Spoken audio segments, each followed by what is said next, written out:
Dr. Weber, would you please explain the next topic of the hip joint dysplasia and luxation?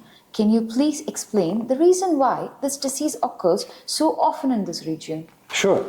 First of all, let me explain what is a hip dysplasia and luxation. Normally, a hip has a socket, it's like this, and has a ball, and they belong together. This is the roof, and this is the ball. And normally, the joints are working like this, can move in all directions. In hip dysplasia, this roof is steep, and this is called hip dysplasia. And so more steep this hip dysplasia is, so higher is the risk that the head is moving and can disconnect completely from the joint. This is called luxation. Beside the multifactorial reason, genetic, for example, there are a lot of other reasons like exogenous factors which are leading to hip dysplasia. For example, in the African population, this disease is very rare compared to the Native American people or the people here in UAE. UAE and the Native American people, this disease is 80 times higher than in the African population. Why is that? There are several reasons for that. Number one reason for the regional differences is African women are wearing the child in a way that the hips can maturate, that they can grow, despite the fact that this is a baby. So both legs, they have either on one side or on the back, and this is a perfect situation for the hips to grow in a way that even if the roof is shallow, it can come back to normal shape. A habit of the Native Americans and also here in the region to swaddle the baby is very bad because the legs are brought together and therefore there is too much pressure on the roof of the hip, and then this growth cannot occur and it makes the acetabulum, the roof, steep. There are other reasons why hip dysplasia can occur. For example, breech position, when the head is not down in the womb of the mother, but the hips are down, it has to less space. Also lack of space due to a lack of the fluid in the womb.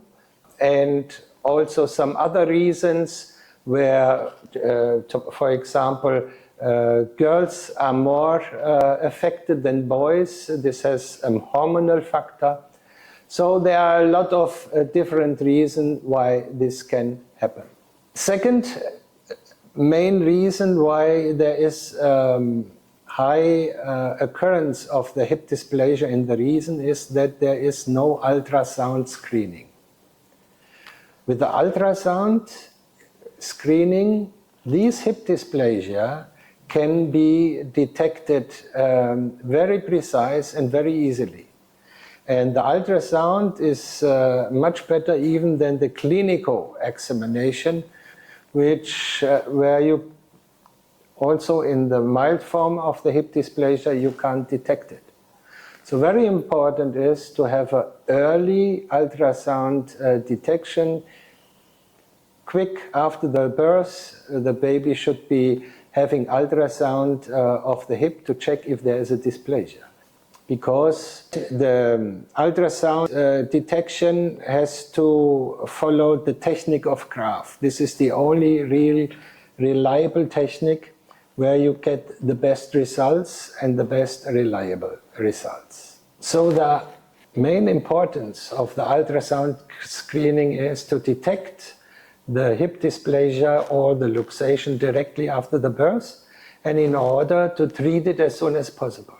And for this treatment also, the early treatment is important because the child has in the first 3 months the best growth of the hips. So this growth spurt has to be used for the treatment. The sonography, as you know, is an absolutely harmless examination. It's also used for checking the baby in the womb. So it has no negative effects. The treatment of the hip disorder is very much depending on the early detection or the age of the patient and the severity of the disease. In general, the early detection of the hip disorder, ideally immediately after birth by clinical examination and ultrasound, very important, is utmost important for the outcome. The treatment is depending, as I said already, on the severity of the disease. While a stable hip with a slight form of dysplasia can be observed or treated with applying double pampers for a certain time, the more severe forms of hip dysplasia have to be treated with a brace. These braces are bringing the hip joint in a perfect position to allow the gross disturbed hip joint to recover. The more unstable the hip, the longer the treatment. In the severe forms of instability, the hip joint has to be immobilized in a cast, also in a position to allow the best recovery. The older the patient, and in cases of non-repositionable hip luxation, an operative treatment is required. Which kind of surgical treatment is depending on the age and the severity of the patient. There are many more treatment options which cannot be explained here in detail. The adequate therapy is very much related to the ultrasound staging and the clinical examination immediately after birth, or at least in the first months. Later, the radiological diagnostic of the hip disorder, including MRI in special cases, are helping to follow up the disease. The goal of all treatment is to improve the stability and function of the affected hip and to allow the affected hip joint to recover completely to a healthy joint. So the very much important part in detection of the hip dysplasia and luxation is the examination of the baby takes place immediately after birth, within the first week. The best ultrasound technique is according to graph.